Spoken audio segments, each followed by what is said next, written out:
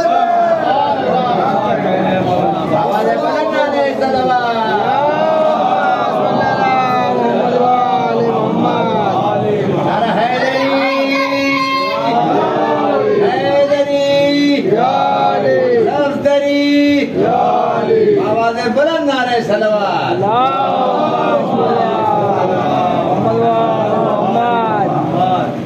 ہم جب اپنا علم دکھائیں گے تو ہم الگ انداز سے تمہارے سامنے آئیں گے. ہمارا اور تمہارا مقابلہ نہیں ہوگا. تم جاہل پیدا ہوئے ہو, ہم عالم پیدا ہوئے ہیں. تمہاری خلقت خلق سے ہے, ہماری خلقت امر سے ہے. میں اور تم میں بہت فرق ہے. تم ہم کو اپنے جیسا نہ سمجھ لینا. قرآن نے بھی کہا وہ الذی بعث فی الامیین رسولا منھم یتلو علیہم آیاتہ ویزکیہم ویعلمہم الکتاب والحکمہ. رسول کی خلقت اور رسول کی بعثت کے اسباب پروردگار عالم بتا رہا ہے کہ اللہ وہ ہے کہ جس نے رسول کو مبعوث کیا. کیوں مبعوث کیا؟ تاکہ وہ تمہیں علم عطا کرے, تمہیں حکمت عطا کرے, تمہارے لیے میری آیات کی تلاوت کرے, تمہارے نفسوں کو پاک و پاکیزہ بنائے. بڑا فرق ہے. وہ تلاوت کرنے والا, تم اس کی تلاوت سننے والے. فرق پہچانو اپنے میں اور ان کے میں. تم کون؟ اپنے جیسا مت سمجھ لینا ان کو. ان کا کام یہ ہے کہ وہ تلاوت کریں, تمہارا کام یہ ہے کہ تم تلاوت کو سنو. ان کا کام یہ ہے کہ وہ تزکیہ نفس, تمہارے نفسوں کو پاک و پاکیزہ بنائیں. تمہارا کام یہ ہے کہ تم اپنے نفسوں کو پاک و پاکیزہ بنواؤ. ان کا کام یہ ہے کہ وہ تلاوت کو تعلیم قرآن دیں. تمہارا کام یہ ہے کہ تم تعلیم قرآن لو. ان کا کام یہ ہے کہ وہ تعلیم حکمت دیں. تمہارا کام یہ ہے کہ تم تعلیم حکمت لو. تم میں اور ان میں بہت فرق ہے. وہ تلاوت کریں گے تم سنو گے, وہ تزکیہ نفس کریں گے تم کرواؤ گے, وہ تعلیم کتاب دیں گے تم لو گے, وہ تعلیم حکمت دیں گے وہ دیں گے تم لو گے. یعنی وہ جو کریں گے وہ تم نہیں کر سکتے. وہ تم جیسے نہیں, تم ان جیسے نہیں. تمہارا اور ان کا کوئی مقابلہ نہیں ہے, تمہاری کوئی گنتی نہیں ہے. وہ کس بیت میں نہیں. پروردگار عالم نے جو مخلوقات پیدا کری ہیں ان کے اسٹیپ بنائے ہیں. پہلے نباتات, پھر جمادات, پہلے جمادات, پھر نباتات, پھر حیوانات, پھر انسان, پھر نبی, پھر رسول, پھر اولو العزم رسول, پھر خاتم النبی. یہ انسانوں میں پروردگار عالم نے اسٹیپ بنائے ہیں. جمادات یعنی وہ مخلوقات کی جو جسم تو رکھتی ہے لیکن رشد و نمو نہیں ہوتا. پتھر جسم تو ہے لیکن یہ بڑھتے نہیں, رشد و نمو نہیں ہے. جتنے بڑھا دیے گئے اتنے ہی بڑے ہمیشہ بنے رہیں گے. نباتات جو جسم بھی رکھتے ہیں اور بڑھتے بھی ہیں. پیڑ پودے جسم بھی ہے, بڑھتے بھی ہیں, لیکن ان کے پاس اپنی مرضی نہیں ہوتی, اپنی مرضی سے کچھ کر نہیں سکتے. حیوانات جو جسم بھی رکھتے ہیں, بڑھتے بھی ہیں, مرضی بھی رکھتے ہیں. اپنے من سے اٹھیں گے, اپنے من سے بیٹھ جائیں گے, اپنے من سے چلیں گے, اپنے من سے رک جائیں گے. لیکن عقل نہیں ہوتی, صحیح اور غلط کا فیصلہ نہیں کر پائیں گے. انسان جو جسم بھی رکھتا ہے, بڑھتا بھی ہے, مرضی بھی رکھتا ہے اور صحیح اور غلط کا فیصلہ بھی کر لیتا ہے. تو انسان جمادات نہیں, جمادات نباتات نہیں, نباتات حیوانات نہیں. یہ دونوں تینوں چاروں ایک دوسرے سے الگ الگ پیدا کیے گئے. نہ وہ ان جیسا نہ یہ ان جیسے. جو نباتات ہیں وہ حیوانات کا مقابلہ نہیں کر سکتے, جو حیوانات ہیں وہ انسانوں کا مقابلہ نہیں کر سکتے. پھر انسانوں میں پروردگار نے کہا کہ تم ہمارے نبیوں کا مقابلہ نہیں کر سکتے. سارے انسان نبی نہیں بنائے گئے. نبی کتنے ہیں؟ 1,24,000. 1,24,000 میں بھی ہم نے سب کو رسول نہیں بنایا. رسول کتنے ہیں؟ 313. ہر رسول میں ہم نے ہر رسول کو صاحب شریعت نہیں بنایا. کون جو پوچھے گا, ہر رسول کو ہم نے صاحب شریعت نہیں بنایا. صاحب شریعت کتنے؟ 5. ان 5 میں بھی ہم نے ختم نبوت صرف ایک کو دی ہے, باقی کسی کو نہیں دی.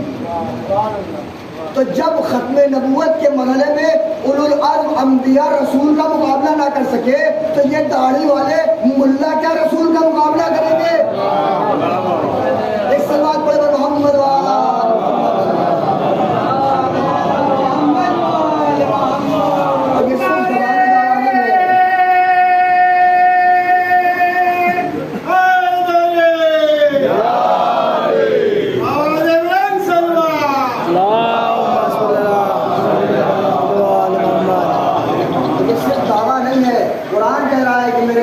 کوئی مثال نہیں ہے اس دنیا میں، میرے نبی کا کوئی مقابلہ نہیں کر سکتا اس دنیا میں. ہاں اولو العزم انبیاء ان سے افضل کوئی نہیں ہے. یہ بیان کیا سب سے نیچے جمادات، اس کے اوپر نباتات، اس کے اوپر حیوانات، اس کے اوپر انسان، اس کے اوپر نبی، اس کے اوپر رسول، اس کے اوپر اولو العزم. یہ سب سے اوپر کا مرحلہ ہے. 5 اولو العزم ہیں. 5 اولو العزم میں بھی 4 وہ ہیں کہ جو نبی کا مقابلہ نہیں کر سکتے. نہ نوح، نہ ابراہیم، نہ موسیٰ، نہ عیسیٰ، یہ چاروں بھی جو ہمارے حساب سے سب سے اوپر کی منزل پہ خلق کیے گئے ہیں، لیکن اگر نبی کے مقابلے میں کھڑا کیا جائے تو نیچے نظر آتا ہے. قرآن کہہ رہا ہے کہ میرے ابراہیم نے کہا رب ارنی کیف تحیی الموت، پالنے والے مجھے دکھا کہ تم مردوں کو کیسے زندہ کرتا ہے. توجہ دیجیے گا، اے میرے پالنے والے مجھے دکھا کہ تم مردوں کو کیسے زندہ کرتا ہے. قرآن نے کہا کہ تمہیں اس چیز پر ایمان نہیں ہے. ابراہیم کیا اس بات پر ایمان نہیں رکھتے کہ میں مردوں کو زندہ کر سکتا ہوں؟ ابراہیم نے کہا قال بلا، ایمان تو ہے لیکن قلبی، لیکن دیکھنا چاہتا ہوں مردوں کو زندہ کرتا ہوا دکھا تاکہ میرا قلب مطمئن ہو جائے. کیا کہا؟ ایمان ہے لیکن اطمینان نہیں. توجہ دیجیے، ابراہیم کہہ رہے ہیں ایمان ہے کہ تو مردوں کو زندہ کر دیتا ہے، لیکن اطمینان قلب کے لیے میں دیکھنا چاہتا ہوں کہ تو ایک بار مجھے دکھا دے تو میرا دل بھی مطمئن ہو جائے. کس ذریعے سے ابراہیم کا دل مطمئن ہوگا؟ اگر ابراہیم مردوں کو زندہ ہوتے ہوئے دیکھ لے تو ابراہیم کا دل مطمئن ہو جائے گا، وہ دل جو ایمان سے بھرا ہوا ہے. صلوات پر محمد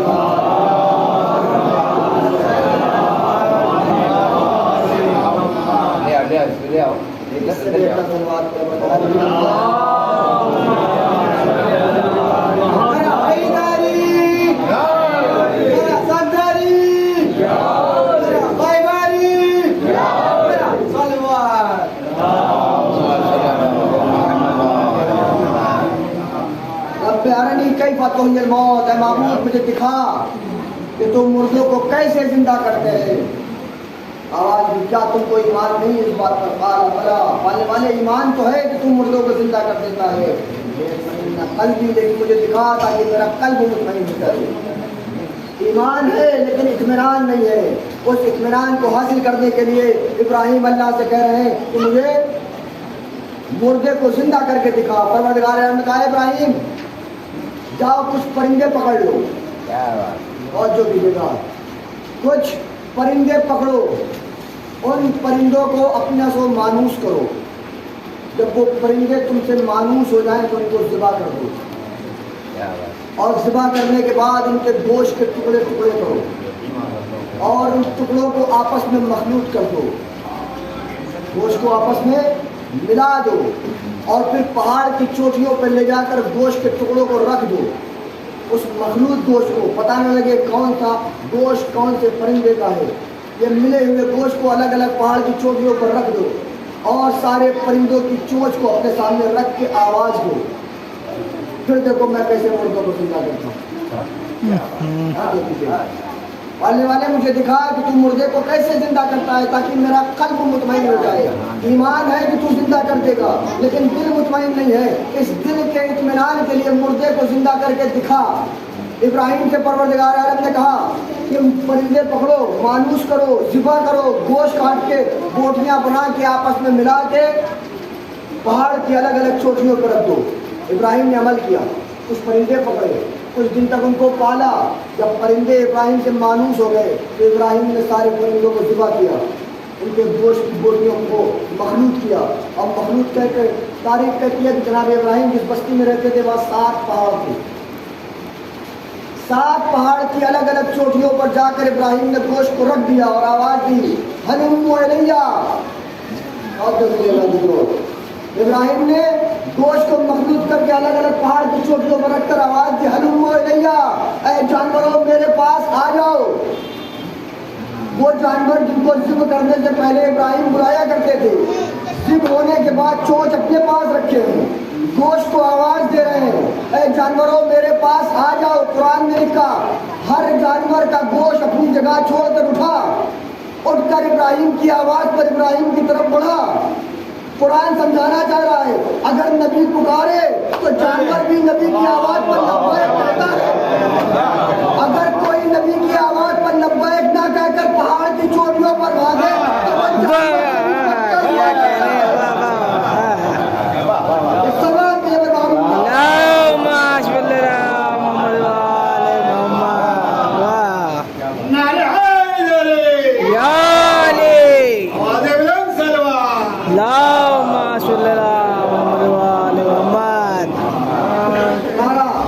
پرندے اڑے اڑ کر آئے، وہ سارا گوشت جو جس جانور کا تھا اپنی اپنی چونچ کے حساب سے اس جانور میں جا کے چپکا، اس چونچ سے چپکا، اور پروردگار عالم نے ان کو پھر سے اڑنے کا حکم دیا۔ وہ جانور جو ذبح ہو چکے تھے، مر چکے تھے، وہ زندہ ہو گئے۔ ابراہیم کا دل مطمئن ہو گیا۔ ابراہیم نے تو کہا تھا ایمان ہے اطمینان نہیں ہے، میں نہیں کہہ رہا، میں کہوں تو میری زبان دے جائے، قرآن بیان کر رہا ہے۔ ایمان ہے اطمینان نہیں ہے۔ ابراہیم کو اطمینان قلب کے لیے پروردگار عالم سے کہنا پڑا کہ مردوں کو زندہ کر کے دکھا تاکہ میرا دل مطمئن ہو جائے۔ یہ ہے ابراہیم۔ اب دیکھو محمد کیا ہے، قرآن کہہ رہا یا ایھا النفس المطمئنہ ارجعی الی ربک راضیۃ مرضیہ، اے نفس مطمئن۔ پروردگار عالم رسول اللہ کو جو سند پہلے ہی مرحلے میں دے رہا ہے وہ اطمینان کی سند دے رہا ہے، ایمان کی سند نہیں دے رہا۔ اے نفس مطمئن پلٹ آ، ارجعی واپس آ جا۔ توجہ دیجیے گا، رسول کیا ہے؟ ہم جیسے نہیں ہیں کہ ہم ان کو اپنے جیسا سمجھنا شروع کرتے ہیں۔ آج لوگ کہہ دیتے ہیں کہ ہمارے جیسے ہی تو تھے، ان میں ہم نے کیا فرق ہے، وہ زمین کے اندر چلے گئے، مر گئے۔ اب ان کے وجود سے تمسک کرنا، متمسک ہونا فائدہ مند نہیں ہے۔ کیوں؟ اس لیے کہ زمین میں جا کر وہ مٹی بن گئے۔ رسول چاہے زمین کے اوپر ہو چاہے زمین کے نیچے، رسول رسول ہے۔ اور یہ میں نہیں کہہ رہا، حضرت ابو ہریرہ کہہ رہے ہیں۔ اور جو کیجیے گا، حضرت ابو ہریرہ نے ایک روایت نقل کی کہ رسول اللہ مسجد میں بیٹھے درس دے رہے تھے، لوگوں کو بتا رہے تھے کہ جب پروردگار عالم نے آدم کے پتلے میں روح پھونکنے کا حکم دیا کہ میں روح پھونکوں تم سب کے سب سجدے میں چلے جانا، تو جانتے ہو وہ روح کیا تھی؟ کہا وہ میرا نور تھا جو پروردگار عالم نے آدم کے پتلے میں ڈالا تھا اور فرشتوں سے میرے نور کا سجدہ کرنے کا حکم دیا تھا۔ میں کہوں گا یا رسول اللہ نور کو پتلے میں ڈلوا کے سجدہ کیوں کروایا؟ کیا بات ہے! اگر نور کو ہی سجدہ کروانا تھا تو پتلے کے باہر رکھتا اور سجدہ کروا دیتا۔ عجب نہیں ابو ہریرہ صاحب کی زبانی، اللہ ہم کو یہ سمجھانا چاہ رہا ہے نور محمد ہمیشہ نور ہے، چاہے وہ مٹی کے اندر ہو یا مٹی کے باہر۔ ایک سلوات پڑھے محمد اللہم صلی اللہ محمد وآل محمد۔ یا علی یا علی اللہم صلی اللہ وآل محمد۔ اے نفس مطمئن پلٹ آ، پلٹ آ کا مطلب سمجھتے ہیں؟ واپس آ جا۔ میں اس اللہ خانے میں آیا، آپ اس اللہ خانے میں اپنے اپنے گھر سے آئے، میں کانپور سے آیا، مجلس ختم ہوگی آپ اپنے اپنے گھر جائیں گے، میں بھی کل تک واپس چلا جاؤں گا۔ آج آنے کا پیغمبر اے نفس مطمئن جا نہیں کہا، پلٹ آ کہا ہے۔ پلٹا کہاں جاتا ہے؟ اپنے اپنے گھر پلٹا جاتا ہے۔ آج کی اس 21ویں صدی میں یہ گفتگو کی جاتی ہے کہ رسول خاکی ہے یا نوری۔ مجھے نہیں پتا کہ وہ خاکی ہے یا نوری، میں تو قرآن کی زبان بولنا چاہتا ہوں۔ قرآن کہہ رہا ہے اے نفس مطمئن پلٹ آ، جا نہیں، اے نفس مطمئن پلٹ آ۔ پلٹا اپنے گھر کو جایا جاتا ہے، اللہ کہہ رہا ہے اپنے رب کی طرف پلٹا، ارجعی الی ربک، اپنے رب کی طرف پلٹا۔ رب کہاں ہے؟ رب ان بلندیوں پر ہے، تو اب فیصلہ تمہارے ہاتھوں میں ہے۔ اگر وہ بلندی کی دنیا خاک کی دنیا ہے تو یہ محمد خاکی ہے، اور وہ بلندی کی دنیا نور کی دنیا ہے تو یہ محمد نوری ہے۔ اس سلام پر محمد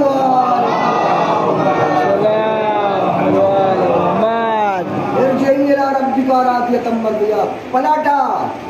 ایک مرتبہ یہ آیت رسول کے لیے ہے، لیکن جو کہ قرآن دعویٰ کر رہا ہے کہ میں صبح قیامت تک کے لیے موجودہ ہوں، میری ہر ایک آیت جو نسخ نہیں ہوئی، جس کے نسخ ہونے کی بات ہم نے نہیں کہی، وہ ہر ایک آیت صبح قیامت تک زندہ ہے۔ اس آیت کا ہر ایک حکم صبح قیامت تک زندہ ہے۔ حکم ہو رہا ہے اے نفس مطمئن پلٹا۔ پیغمبر تو پلٹ کر چلے گئے، کیا یہ آیت بھی پیغمبر کے ساتھ گئی؟ آیت قرآن میں جو کہ تو موجود ہے۔ اس کا مطلب یہ ہے کہ آج بھی کوئی نفس مطمئن ایسا موجود ہے جس سے مطالبہ ہو رہا ہے کہ پلٹا۔ اب ڈھونڈو وہ نفس مطمئن کون ہے، اگر تمہیں نہ ملے تو ہمارے عزاخانوں میں آ جاؤ، ہم دکھائیں گے ایک نفس مطمئن جو نام میں بھی محمد ہوگا، کنیت میں بھی اسی کی کنیت رکھتا ہوگا۔ ایک صلوات بھائی پر محمد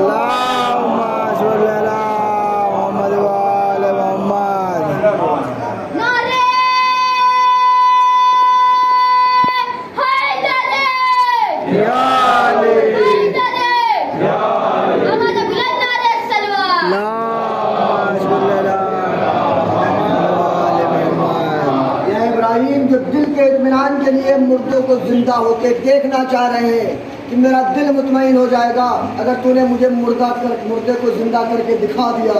قسم خدا کی میں محمد کی کیا بات کروں، محمد کے ولی کو اگر کوئی سمجھ سکے۔ ابراہیم وہ ہے جو مردے کو زندہ ہوتے دیکھے تو خدا پر اطمینان بڑھ جائے، اور محمد کا ولی وہ جو ہے جو ٹھوکر سے مردے کو زندہ کرے، اس کے بعد کہے لو کشف الغطا، اگر ساتھ کے ساتھ پردے ہٹا دیے جائے تو جیسا خدا میں نے مان رکھا ہے ویسا ہی خدا مجھے ملے گا۔ اس جملے کو آپ سمجھتے ہیں؟ مدد تو کا کماؤ ایک فتعلی کما توحید کے مولا جناب کو جملہ ہے، پڑھنے والے میں نے تجھے ویسا پایا جیسا میں چاہتا تھا، اور جو تجھے گا پڑھنے والے میں نے تجھے ویسا پایا جیسا میں چاہتا تھا، اب تو مجھے ویسا بنا دے جیسا تو چاہتا ہے۔ مدد تو کا کماؤ جیسا میں چاہتا تھا، کتنا بڑا جملہ ہے۔ مولانا صاحب آپ کو ہم نے کانپور سے مجلس پڑھنے کے لیے بلایا، آپ نے وہ مجلس پڑھ دی جیسی ہم چاہتے تھے۔ یہ جملہ آپ کب کہیں گے؟ جب میں مجلس پڑھ کر چلا جاؤں، مجلس پڑھ کے ممبر سے اتر جاؤں، تب تو آپ یہ جملہ کہہ سکتے ہیں۔ ابھی میں نیچے بیٹھا رہا ہوں تب آپ مجھ سے جملہ نہیں کہہ سکتے۔ مجلس کو پڑھنے کے بعد یہ کہا جا سکتا ہے آپ نے مجلس ویسی پڑھ دی جیسی ہم چاہتے تھے۔ علی اللہ سے کہہ رہا ہے میں نے تجھے ویسا پایا جیسا میں چاہتا تھا، یعنی علی بتانا چاہ رہے کہ جن نگاہوں سے میں نے خدا کو دیکھ لیا، اگر وہ میرے وجود کو اپنے وجود کو لے کر میرے سامنے آ بھی جائے تو وہی خدا ہوگا جیسا میں چاہتا ہوں۔ ایسا نہیں ہے کہ وہ خدا بدل جائے گا، اب تو مجھے ویسا بنا لے جیسا تو چاہتا ہے۔ اب اللہ کیا چاہتا ہے؟ ان اللہ جمیل ویحب الجمال، اللہ جمیل ہے اور جمیل کو ہی دوست رکھتا ہے، خوبصورت ہے اور خوبصورتی کو ہی پسند کرتا ہے، یعنی اللہ جیسا ہے اس کو ویسا ہی پسند ہے، اللہ جیسا خود ہے اس کو ویسے ہی پسند آتا ہے۔ علی کہہ رہے ہیں تو مجھے جیسا چاہتا ہے ویسا بنا لے۔ اب اگر علی کو اللہ کچھ بنائے گا تو اپنے جیسا بنائے گا، اسی لیے اللہ خود تو وجود رکھتا ہے، اپنے وجود کو ظاہر نہیں کرتا، جب ظاہر کرنا ہوتا ہے کہتا ہے میری آنکھ دیکھ لو، دیکھ لو،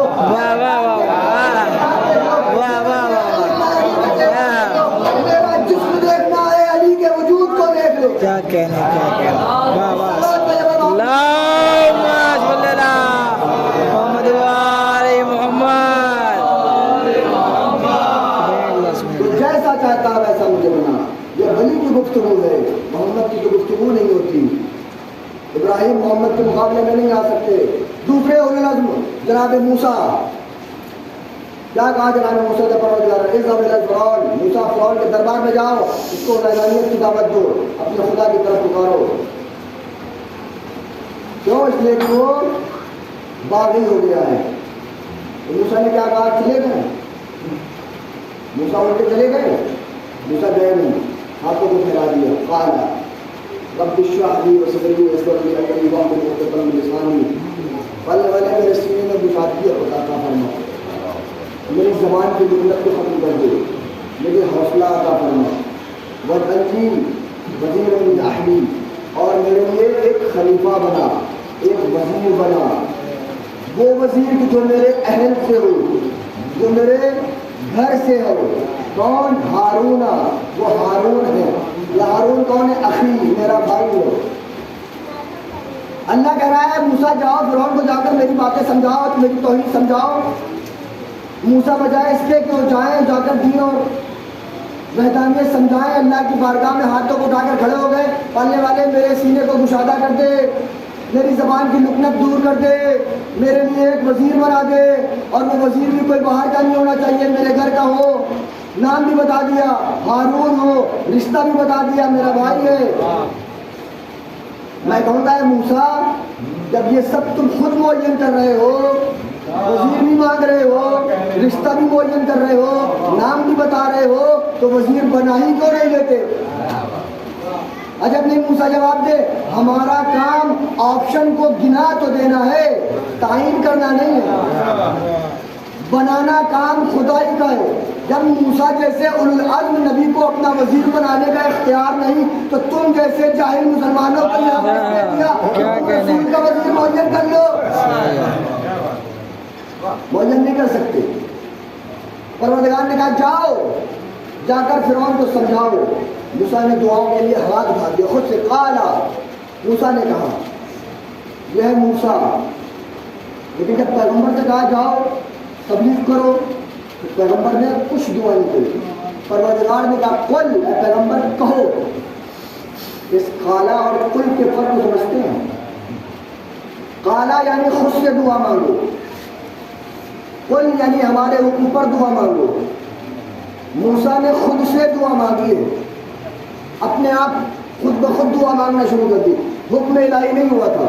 لیکن پروردگار عالم نے جب پیغمبر سے کہا دین کی تبلیغ کو شروع کرو, تو پیغمبر نے دعا نہیں مانگی کہ مجھے کوئی ایسا وزیر دے دے, میرا ساتھی دے دے, میرا ناصر و مددگار دے دے. اب اللہ کہہ رہا ہے پیغمبر دین کی تبلیغ کرو, اس سے پہلے دعا مانگو. قل رب ادخلنی مدخل صدق واخرجنی مخرج صدق واجعلنی من لدنک سلطانا نصیرا. دعا بھی پروردگار خود سمجھا رہا ہے. دعا مانگنی کیا ہے, مانگنا کیسے. موسیٰ اور محمد میں فرق یہی ہے کہ موسیٰ کو تبلیغ کا حکم دیا گیا تو موسیٰ نے وزیر کے لیے دعا خود مانگی. جب محمد کو تبلیغ کا حکم دیا گیا تو محمد نے وزیر کے لیے دعا خود نہیں مانگی. پروردگار نے کہا محمد پہلے دعا مانگو پھر تبلیغ پر جانا. کیوں؟ پروردگار عالم سمجھانا چاہ رہا ہے کہ میرا محمد اتنا زیادہ دیندار ہے کہ اپنی مرضی سے دعا بھی نہیں مانگتا, تو تمہاری مرضی پر دین کیسے چھوڑ کے جا سکتا ہے؟ کیا کہنا, کیا ایک سوال پہ جب محمد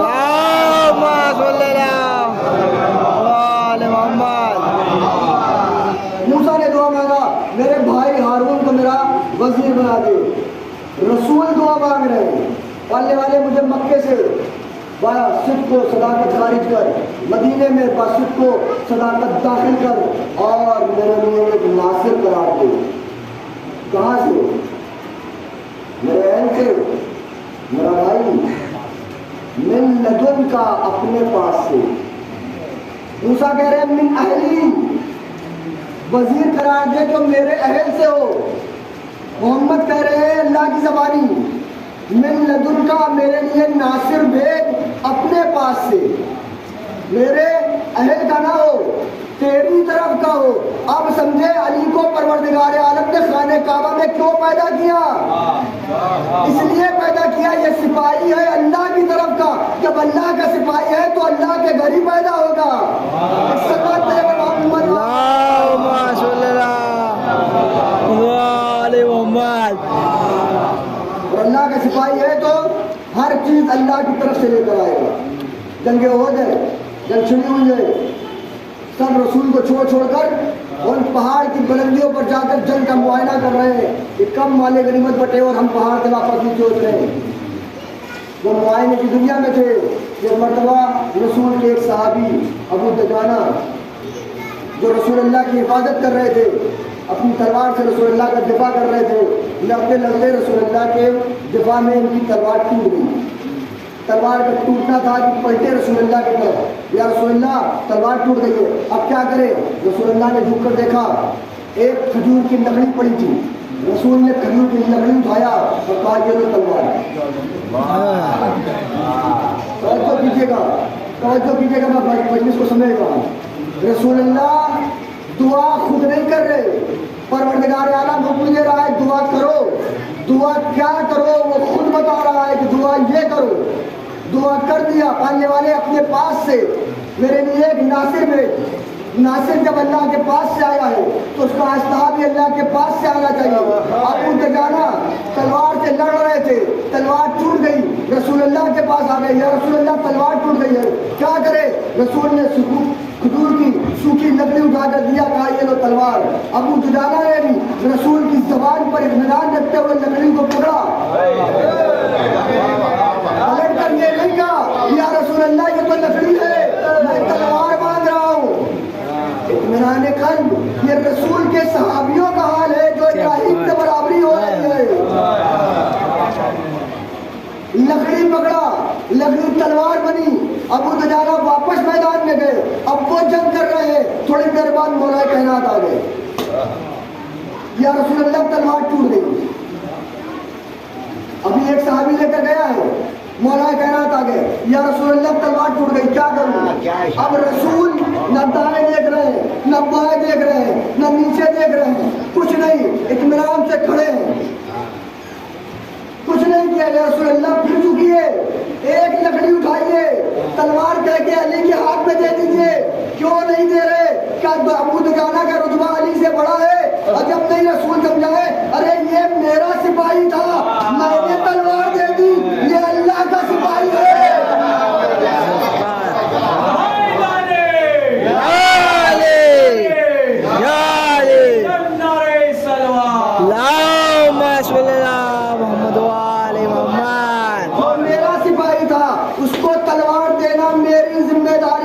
اگر میں تلوار نہ دیتا تو وہ مجھ سے شکایت کرتا، یہ میرا سپاہی نہیں ہے، من لدنکا کی منزل کا عالم ہے، یہ اللہ کی طرف سے آیا ہے، اگر اسلحہ آئے گا تو اللہ کی طرف سے آئے گا۔ اب تو رسول نے نگاہ بلند کیا، دیکھا جبرائیل چلے آ رہے، لا فتح الا علی، لا سیف الا ذوالفقار۔ ایک صلوات پڑھے اللہم صلی اللہ